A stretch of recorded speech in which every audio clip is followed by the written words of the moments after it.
The Watcher. Hi, this is Simon Candlish and welcome to Marvelous Videos. Well, Ryan Murphy has had a string of success on Netflix lately. If you're a subscriber of this popular streaming service, or just someone who likes to keep up with true crime media, then you've definitely heard of the limited season called Dahmer, based on the life and gruesome killings carried out by serial killer Jeffrey Dahmer. While riding on the popularity and success of Dahmer comes another thriller series, once again based on actual events. The Watcher. This series is definitely not for the faint-hearted, and with its many twists, turns and paranoia-inducing real-life story tied to it, it seems to have quickly become a fan favourite. Here is everything you need to know about The Watcher. Before we go into our explanation, we have a very small request. If you like our content, please support us by subscribing to our channel. This is a small click for you, but for us, it means a lot. Thank you, and let's begin.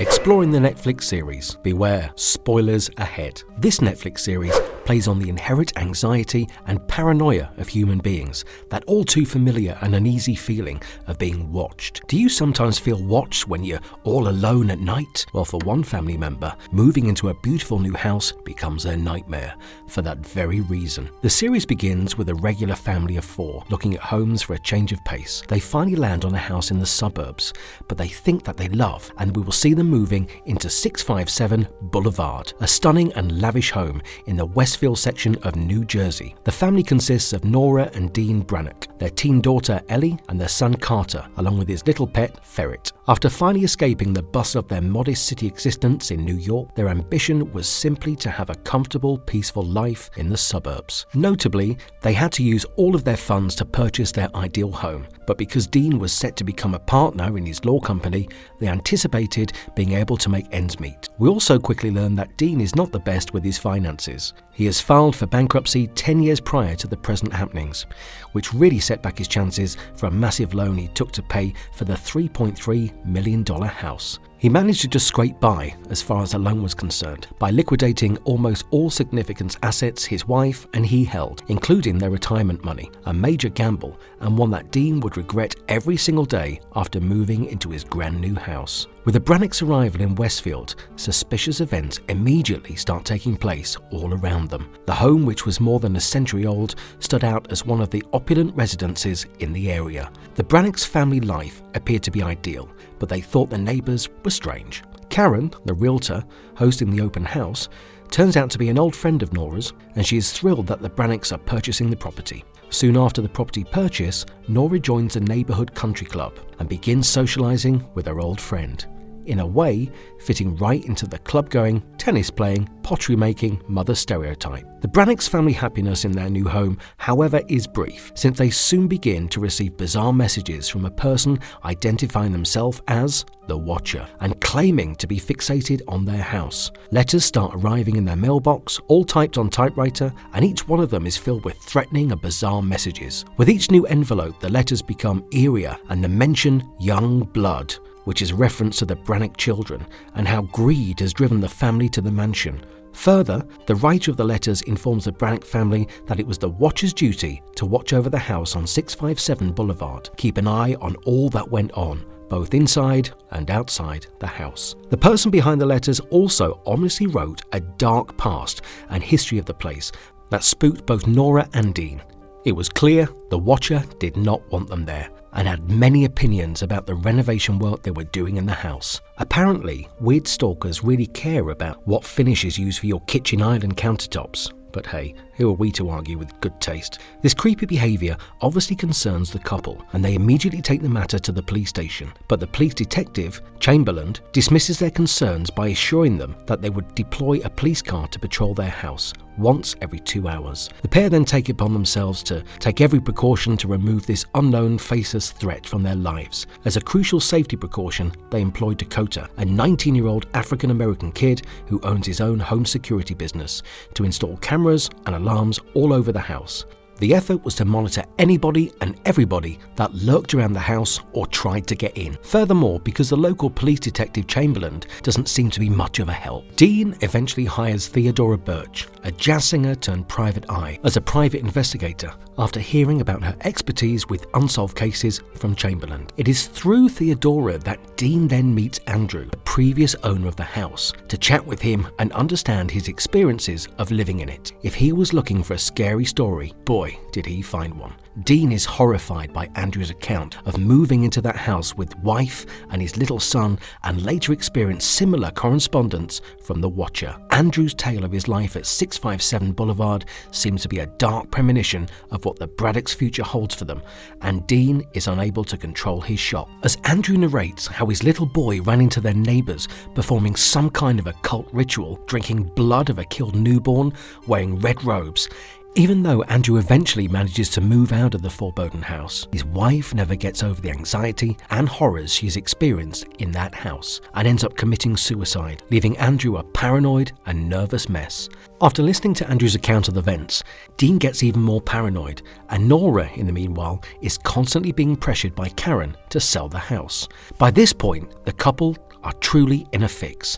What makes the horror even more real is that their son's pet ferret is found killed, with its skull smashed, and they also keep hearing weird noises at night, as if someone is walking around their house. Their son, Carter, also runs into one of the neighbours, hiding in their dumbwaiter. For those unaware of a dumbwaiter, it was a little elevator built into a large house back in the Victorian era, with the sole purpose to send food to higher levels, so that people could eat in the privacy of their rooms. Now, this particular neighbour wasn't really of sound mind, and Dean could have just chalked it up to his childness. However, the paranoia was getting to him at that point, and he scared the man away. Once one is paranoid and feels like they're being watched, every waking and even every resting moment is uneasy, filled with the dread that someone could be observing you right then and there. The paranoia amongst the family members, especially Dean, is heavily explored in this 7-part miniseries, as we watch him flare up at his neighbours and even his security systems guy,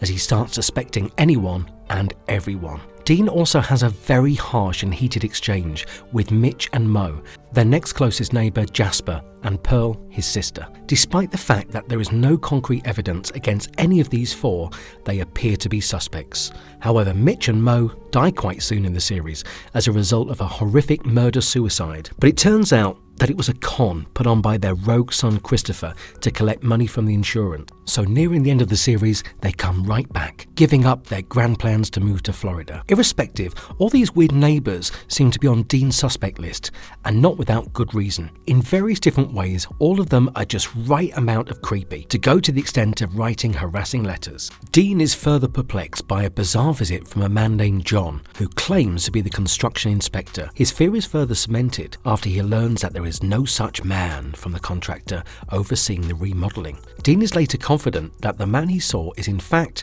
the same John Graff, after Theodora tells him about a man of that name who used to live in the home and slaughtered his entire family before going missing back in 1995. This obviously pisses the couple off. Oh, excuse me for the foul language, since you would think a massive murder and disappearance would be something that the realtor would mandatory have to disclose, right?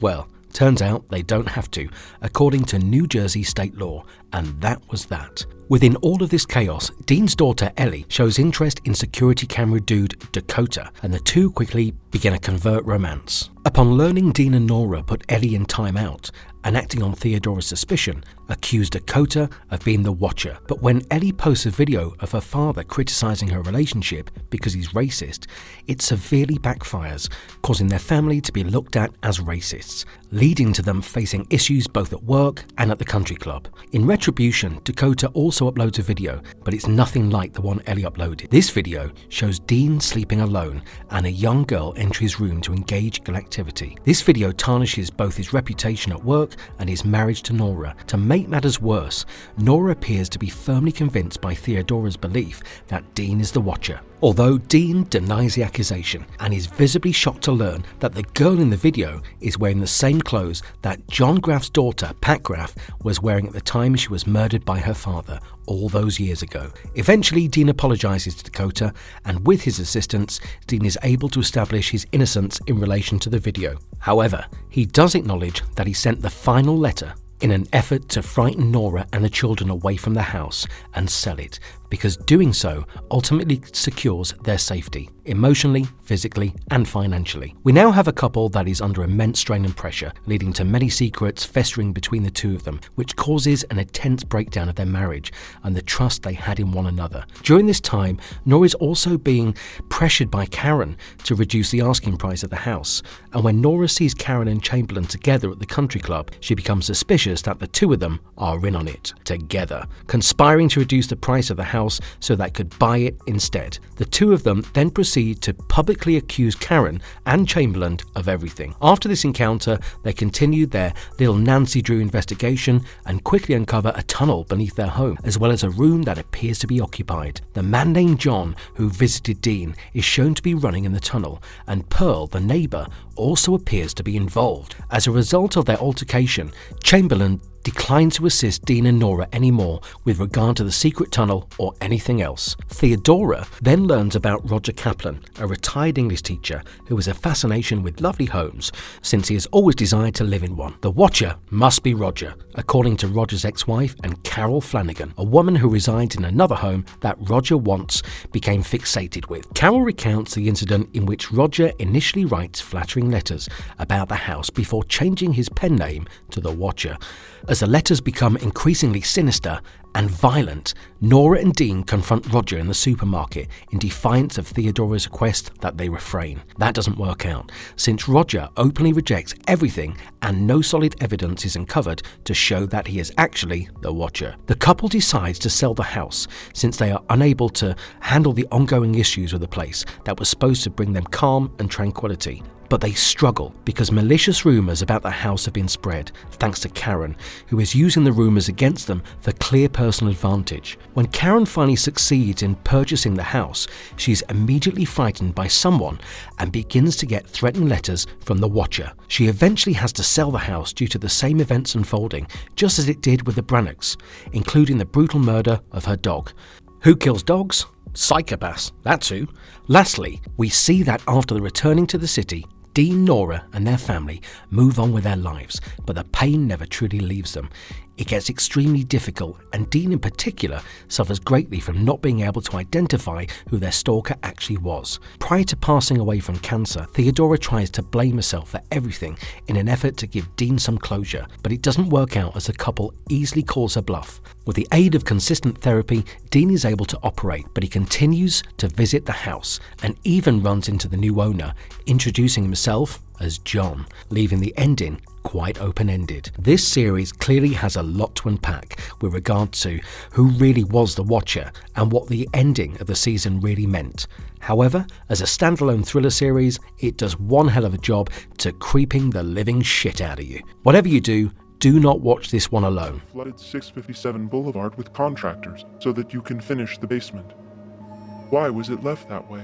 So who could possibly be the Watcher? In this segment, we will break down every single character who could possibly be the Watcher, since the series itself doesn't give audiences a conclusive and satisfying ending, so to speak. The thrill is in the mystery of it all, but we are here to throw some light on it. The weird and quirky neighbours that the Brannocks encounter is definitely on the very top of the suspect list as far as the identity of the Watcher is concerned. An older couple named Mitch and Mo were frequently observed sunbathing and intently observing the Brannocks. When a piano was brought into the house, they found it intolerable, and they later became upset when Dean asked Mo to leave his property. Mitch and Mo disliked the Brannock family right away because they are unkind to their neighbours' efforts to be friendly with them. Pearl and Jasper were an additional strange pair of neighbours. Pearl's brother was Jasper, and he was a mentally ill man who was obsessed with the 657 Boulevard's dumbwaiter. Yes, the one used to deliver food inside the house. Pearl also appeared to be a touch unstable, with her 2 pigtails and frequent references to the Preservation Society. The Brannock's family's relocation definitely caused the neighbours some concern, and they had the most snobbish sense of entitlement about a house that they didn't even own. The neighbours took great pride in proclaiming that they knew the house intimately, and obviously had far more knowledge in comparison to the new owners. Pearl, in particular, ran the Preservation Society, a society she claimed worked to preserve the history and heritage of all the houses in the area. She had a vested interest in the house since she seemed to care an awful lot about a dumbwaiter, which struck Dean, and possibly every other viewer, as extremely odd. Dean and Nora became increasingly anxious as the letters began to arrive one after another. The anonymous author of the letter, who identified themselves only as the Watcher, wrote to Brannock family on their behalf and expressed their admiration for 657 Boulevard. They added that it was their responsibility to keep an eye on the house and wait for its second coming. Since the 1920s, someone has been keeping watch over the house. In the 1960s, someone else assumed that duty, and now it was the writer's turn. They questioned whether the homeowner was aware of the history concealed within its walls and the explanation for why the basement was not finished, making living in the house incredibly tough for the Brannocks. Now, the people from the series we can definitely rule out as far as the identity of the Watcher is concerned are Dean, Nora, and their children. Also cleared from the suspects list are Karen and Detective Chamberlain, along with the security guy, Dakota, and Private Eye, Theodora. That leaves behind all the neighbours. Not only is Pearl seen being involved in using the tunnels that connect her house with the Brannock's home, but she's also seen hiding John when Dean comes to her house, begging for help. Further, when Karen buys a house and moves in after the Brannocks return to the city, we see that Pearl gathers her Preservation Society for a meeting. Only this time, the number of members seem to have increased.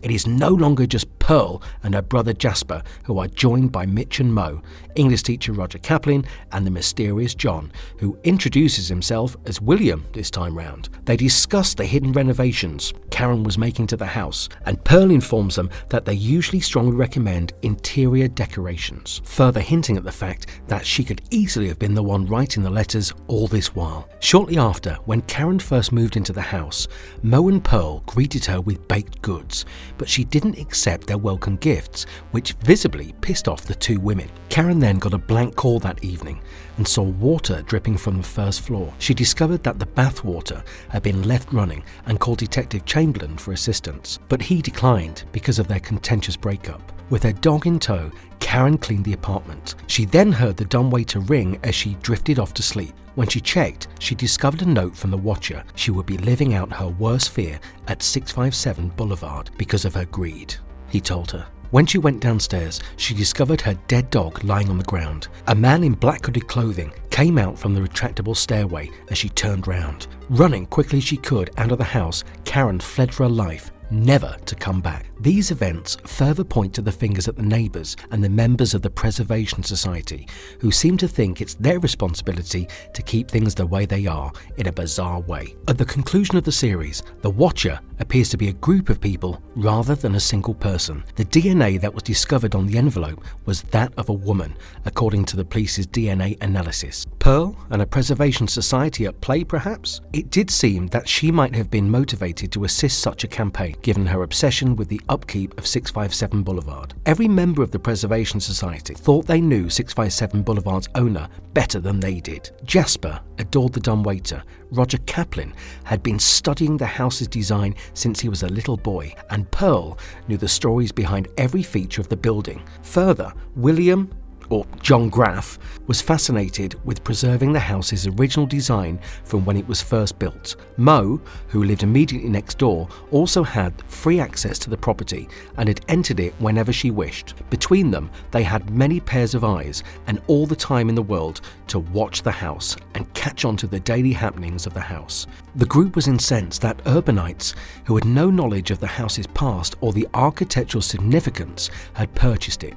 By ejecting people who had no business living in the suburbs, they were, in a sense, defending the area. The owners appeared to be receiving punishment from the Watcher for their greed. Given the type of people the mansion attracted, they assumed that their decision to purchase it was motivated by avarice. In the first episode of the series, Roger queries Karen about the construction of the home during the open house. Then may we draw the conclusion that one of the workers' families kept watch over the home out of love for the property and resentment for those who purchased it out of greed. Was the individual in any way related to Bill or John? This conversation really has no end in sight. Not to forget, a cult angle also exists here. The Preservation Society could well be a weird little cult, people gathering with nothing better to do, occasionally sacrificing newborn babies and drinking blood and writing threatening letters to new residents. The speculations truly are endless. However, what can be gathered from the head-scratching ending Ryan Murphy gives us is that for those who live in or near the neighborhood, 657 Boulevard becomes an obsession. Dean was having trouble getting over the home, and it wasn't just because of the mystery. In a manner, by identifying as John in the end, he also chose to contribute to the mystery. Not only could he not possess the home, but he could also not permit another person to live in peace. Does that imply that the previous owners were envious of the new owners and turned into the Watcher? As a result, well, we will never be able to be certain because the case has not been solved. The narrative was heavily fictionalized in The Watcher. It raises the possibility of a cult theory, supernatural activity, or pure envy. Is The Watcher really based on real-life events? Well, by now, it should be clear that The Watcher is indeed based on real-life true crime case that has remained unsolved to this day. Here are all the gory details about what really went on in the quiet suburb of New Jersey. Real couple Derek and Maria Broaddus served as the inspiration for the Brannocks in The Watcher series. The New York Magazine published the first account of their terrifying story in 2018 and a follow-up in 2022. According to the true story, the Broadduses paid $1.4 million for the lovely home at 657 Boulevard in Westfield, New Jersey in June 2014. With their kids, they intended to move into the estate's 6 bedrooms and 3.5 bathrooms. But 3 days after the purchasing the American property, they got a letter that appeared to be a warning. The letter's author made a suggestion that something sinister might be concealed behind the 1905 built house's walls. The author asserted that he was both the grandchild of one of the watched, the house in the 1920s, and the son of someone who did so in the 1960s. I have been charged with observing and waiting for its second coming as it reaches its 110th birthday, the letter said. Police investigated the home after receiving the letters, but they found nothing unusual inside the walls. The Broadduses later learned that an identical letter had been sent to the property's former owners, John and Andrea Woods, who had kept the information from them. Before selling it off, the Woods lived on the property for 23 years. Within the next 5 years, the Watcher wrote 3 additional letters. Each was more intensely personal and menacing than the one before. Every time the family and kids entered the house, the Watcher was ostensibly keeping a careful eye on them. The neighborhood was then inspected by the police, who also took DNA samples. Authorities continue to assume that the writer of the letters is a female, an elderly person and a resident of the vicinity of the 657 Boulevard, based on the DNA extracted from the letters. Westfield is a posh upper-class community. It's the ideal spot to raise a family and is less than an hour from the hectic downtown streets of New York. But now their fantasy was a nightmare. They moved in with Maria's parents because they had already sold their old house. They were confined to paying 657 Boulevard's mortgage and real estate taxes. 6 months after that initial letter, they both agreed to sell the house since they were both depressed about it. However, you are aware of how prevalent small-town rumors are. Rumors begin to circulate, and some people felt sorry for the couple and saw them as victims, while others thought they had buyer's remorse and were making up the story to get out of the house. The Broadduses thus attempted to sell the property, but were unable to for obvious reasons. Finally, they were ultimately able to get rid of it in 2019 for $959,000, a loss of about $400,000. The Broadduses also had the property repaired with the intention of moving in one day, but they were never able to do so, so the loss was worse. However, the family shared the letters that they had received with the new owners. It's interesting that the new owners haven't got a letter like that. It is also noteworthy that the Westfield Planning Board venomously rejected the Broadduses' desire to sell the house to a developer during a meeting. Some residents were worried that the developer might tear down the structure and install 2 houses, which would have a detrimental impact on the price of other properties in the area. It is safe to say that this family will forever be looking over their shoulder.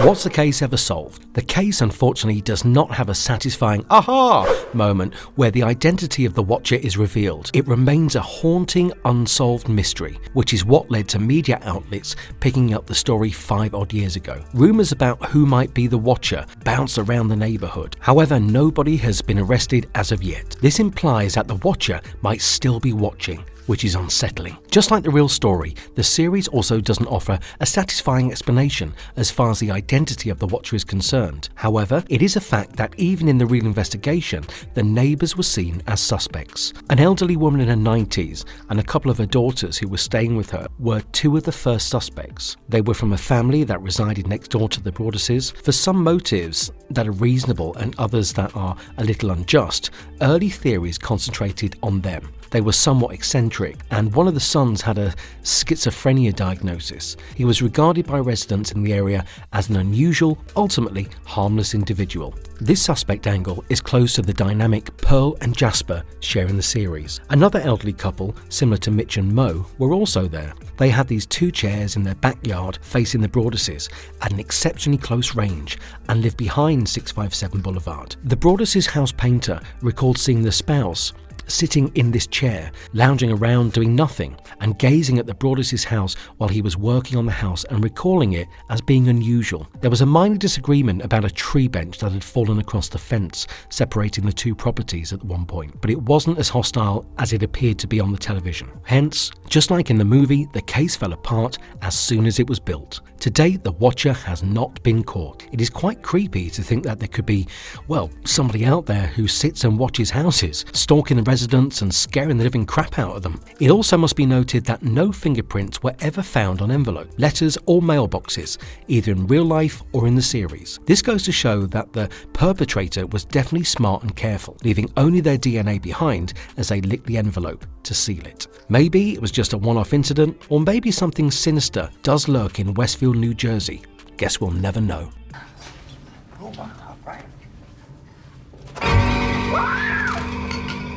Some major changes in the Netflix series. Did the real family ask for a couple of changes? The Broadus family sold Netflix the right to their story of their horrifying ordeal, but the cut stated that they did not want to be part of the making of The Watcher. It's likely that they'd rather the series never existed, like many other subjects of true crime entertainment. Instead, they chose to sell the rights so that it would have at least some sort of control over the storytelling. Following the 2016 release of the Lifetime's The Watcher movie, which was likewise based on the Broadus' narrative, but over which they had no control, this happened.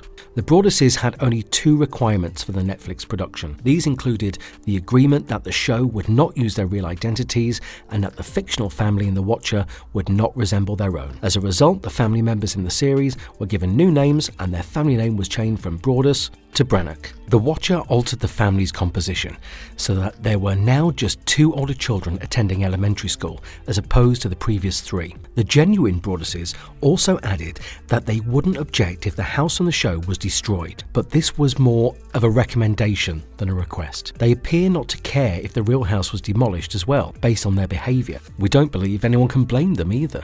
There were also some other changes and creative liberties taken by Ryan Murphy and the production team, wherein they added the elements of the underground tunnels and the dumbwaiter. Further, the real family never got the chance to move in and actually live in the house like their fictional counterparts.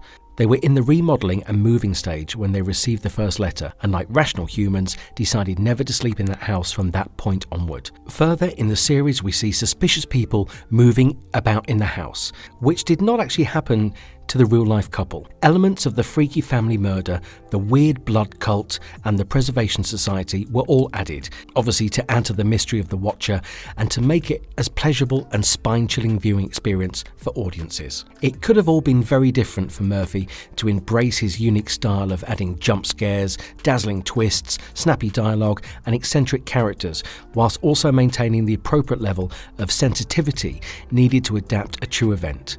But he manages to do this very well. The fact that Naomi Watts and Bobby Cannavale gave convincing performances makes it even better. Cannavale excels in the role as the tragically flawed, impulsive and less bright protagonist character who has noble intentions to protect his family. He is unquestionably the star of the show. As it turns out, The Watcher is yet another success for Murphy. No one can stop this man from terrifying the audience during the Halloween season after all. And if you liked our content, don't forget to leave a like and subscribe to us if you haven't already. Have a good one and be safe. Thanks everyone. What are you doing? Okay, no.